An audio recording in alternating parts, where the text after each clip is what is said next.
In this video, I'm going to be answering a very common question. What is the difference between leads and deals inside Zoho CRM? I'll be explaining what leads are, what deals are, and then how to convert a lead into a deal. Maybe that is a giveaway for this video. Welcome CRM crew, my name is Nick. Just before we get into the video, if you are signing up to Zoho CRM for the first time, it would be greatly appreciated if you could use my link below. There's one for the US if you're in the US and one for the EU if you are based in the EU. It really does help the channel out. So without further ado, let's get straight into the video. So once you log into your Zoho CRM system, of course, you will come to the home screen. Now in this video, I'm going to be explaining the difference between the leads and the deals area inside of your system. So let's firstly head over to leads. And I will just say this is very common. People make this mistake. Is understandably so as well, because I could see why the leads area would represent itself as deals, but they are very, very different. So let me explain why.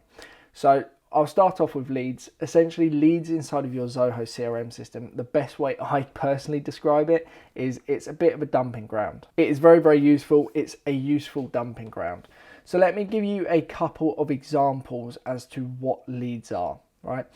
So let's say you're doing cold emails and you want to track the information that you're collecting. So you're doing the research side of cold emails and you obviously want to track that information. So their first name, their last name, the business they work for, and their email address. At an absolute minimum, that is the information you'd want to track.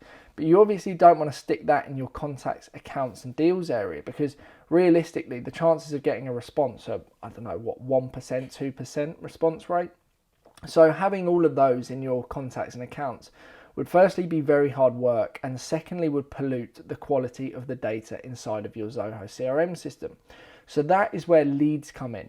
What you would want to do is create a lead, and essentially it's one item. There's no relationship with anything else in the system. It's completely solitary, and that is very good, very helpful for us.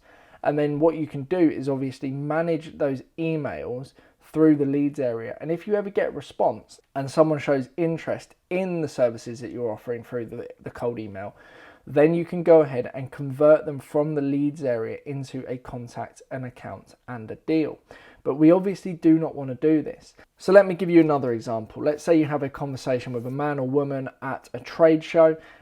They show very little interest in your product, but you think, okay, might be worth actually just tracking that information in the Zoho CRM system. It enables me to track that information, to log calls and messages that we have between them, but they're definitely not of value to have as a contact and account, and they're definitely not the point where it looks like it's going to become a sale, which is essentially what deals are. So what we do is we go ahead and create a lead. So if I press the create lead button in the top right hand corner here, you will see that all of the information is in the same place. So unlike a lot of times inside of a CRM system, you have relationships. So you have a contact would connect to an account and a contact would connect to a deal. There is none of that in the leads area. And this is the same for every CRM system. It's all in one place. So if I go ahead and enter in some information, so that's my first name, that's my company, and that's my last name. You'll also notice that very limited information is required for the leads area, and that again is intentional.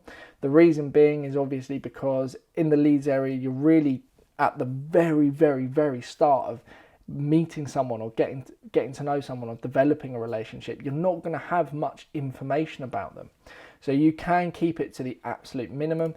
I always suggest at least having an email.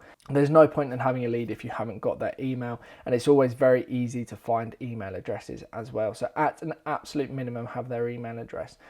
But as you can see here, we don't need much information. And then once you're happy with your lead, just press the save button and that will create our lead, and we can manage it. Like I said, we've got activities, emails, we can manage meetings, we can see where our leads came from, if they were related to any campaigns as well on the left hand side here.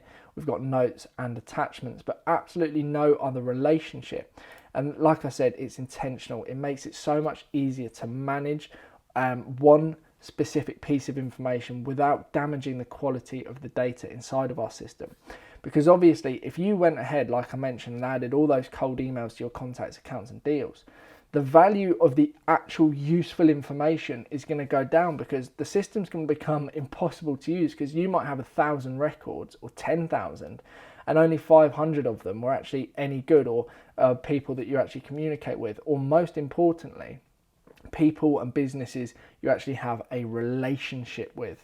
So if you merge the people you don't have a relationship with the people you do have a relationship with, managing those relationships is going to become very, very hard work. So you've got your leads here, and that's why we create them. You can also, if I go to the top right hand corner, you can also use Kanban view and kind of manage different stages of your lead. As you can see here, attempted to contact, contact in future, contacted, junk leads, lost leads, not contacted, pre-qualified. As you can see, you can just drag and drop. You can obviously customize the stages for the leads area to meet the needs of your business, and I would strongly recommend doing so.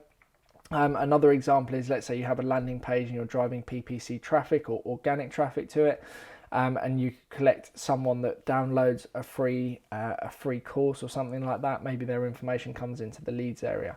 It's entirely up to you what you use it for, but I strongly recommend using it. It's going to make a massive difference. And it seems as if a lot of people, every time I have a conversation with someone, they're either using the leads area as the sales area, which is really not what you want to be doing, or they're not using the leads area at all, which again, you really do want to avoid. So if you click on any lead, what we can now do, so let's say they have become of enough value, we've had enough conversations with them, they've shown enough interest in the products that we are offering, we can go ahead and convert them. Now, I would strongly recommend, if you're new to leads, have like a deciding factor on what determines whether a lead becomes an account, a contact, and a deal. You can just do it off gut, I suppose, on some occasions, especially in smaller businesses. If you're a larger business, then you want to have a definition, and that obviously comes down to your business processes. So we're on our lead, press the convert button, and what this will do is this will create a new contact, it will create a new account, and we can also create a new deal. And that is based off all of the information that we entered in at the very beginning when we created our lead. And obviously you want to update additional information as you walk through. So we can add an amount for our deal, so let's say 10,000. And then next we have our closing date, so let's say the end of the month. And then finally we can add the contact role, so let's say I am a decision maker, and then what you want to do is press the convert button. So now that lead has left the leads area, as you can see it's no longer there, and it has become a contact, an account, and a deal, which brings me nicely onto the second part of this video, which is the deals area. So let's go to our deals. We should be able to see, if I give this a quick refresh, the CRM crew deal, as you can see, it has now appeared. This is our sales area. This is where we do our selling. This is where we manage our sales pipeline. And this is going to be very, very powerful. But obviously the deals area has relationships with accounts, with contacts, with absolutely more or less, most modules inside of your Zoho CRM system. So as you can see, if we click onto any record, you can see here on the left-hand side, we've got our related list, products, quotes, sales orders, contact roles, competitors, absolutely everything. You can see here we've got our stages as well, so each sales stage, so qualification to needs analysis, value proposition, and then we get to the end where we can close this particular deal as either won or closed as lost. So this is really, really important. This is obviously the sales. This is where we manage our sales. This is where we can see which stage people are getting stuck at, and then obviously review our business processes to improve them, improve the success of our sales as well. This is of great value, but I can understand why people get mistaken between the leads and the deals area. But hopefully this video has clearly explained the difference between the two and given you good examples of when you'd want to use them. Now, obviously with deals, let's say you've already got a contact and an account and you have the relationship with that customer. You wouldn't necessarily look to create a lead for anything that is potential, because you've already got a relationship. It's probably better off just creating a new deal as opposed to going to the leads and then kind of converting or adding to the contacts and accounts and deals, etc. Just create a new deal. So leads is very much the very beginning of any relationship, and then deals what you'd either convert a lead to, or if you've already got an established relationship with that particular contact or that particular business, then you go ahead and just create a deal from the get-go, and then you can manage whether you're winning or losing those. But obviously if they're already in the system, it's worth just creating a deal. If we go to the top right hand corner here, you'll see the Kanban view. This is where we can manage the different stages of our sale as well, and obviously you can customize these to meet the needs of your business or meet the needs of your business processes and move each particular deal from one stage to the next. You can drag and drop. I'm a massive fan of the Kanban view. I think it really makes managing your sales a lot easier, far more visual, better to keep on top of things. So that is the difference between leads and deals. Leads is your dumping ground, deals is your sales area, and the contacts and accounts directly linked to your deals, and leads is completely exclusive. It's completely by itself, solitary module, and it's used to just track random pieces of information that is worth tracking that we then might want to convert or want to keep on top of.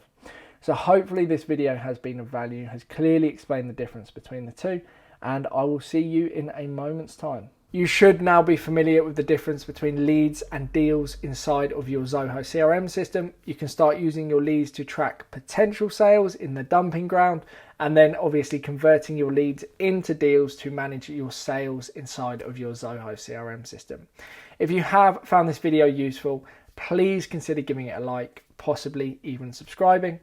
If you have any further questions at all, you are more than welcome to drop a comment below, or you could email me, as my details are in the description below, and I will do my best to answer any questions you do have. Thank you ever so much for watching, and I will hopefully see you shortly in the next video. Thank you and goodbye.